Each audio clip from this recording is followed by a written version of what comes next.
प्रचंड वाहतूक कोंडी झाल्याचं चित्र दिसतंय।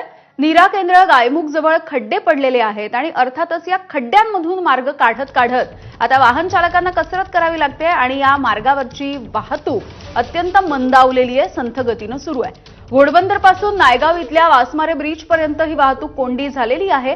गुजरातवरून मुंबईच्या दिशेने जाणाऱ्या लेनवरती सुद्धा हीच वाहतूक कोंडीची समस्या कायम आहे। दरम्यान याचा आढावा घेत चिंचोटी वाहतूक शाखेचे वरिष्ठ पोलीस निरीक्षक अरविंद चौधरी यांच्यासोबत बातचीत केली आहे आमच्या प्रतिनिधींनी। घोडबंदर ते नायगावचा वासमीरा जो ब्रिज आहे तिथपर्यंत प्रचंड अशी वाहतूक कोंडी झालेली आहे। आपण जर बघितलं तर आजचा दुसरा दिवस आहे आणि या दिवशी ही प्रचंड वाहतूक कोंडी जो गुजरातहून मुंबईकडे जाणारी जी लेन आहे त्या ठिकाणी प्रचंड वाहतूक कोंडी झालेली दिसून येत आहे। याचं मुख्य कारण म्हणजे गायमुखच्या नीरा केंद्र या ठिकाणी प्रचंड खड्डे झालेले आहेत आणि तेथून ज्या आहेत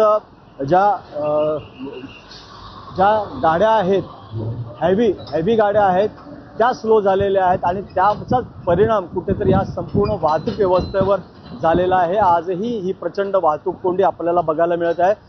आम्ही जाऊन संयुक्तरित्या पाहणी केलेली आहे। तर नीरा केंद्र या ठिकाणी मोठमोठे खड्डे पडलेले आहेत। त्या खड्डे पडल्यामुळे जे हेवी कंटेनर्स आहेत, हेवी गाड्या आहेत, त्यांचा स्पीड अत्यंत स्लो झालेला आहे आणि स्लो झाल्यामुळे तो बॅकलॉग वाढत पुन्हा बापाने ब्रिजपर्यंत चिंचोटी ट्रॅफिकच्या अंडर आलेला आहे। अत्यावश्यक जर सेवा असेल तरच तुम्ही कारचा वापर करा, अन्यथा जो लोकल ट्रेन जो आहे या पर्यायाचा वापर करा। प्रभाकर कुडालकर, एबीपी माझा, वसई विरार। आणि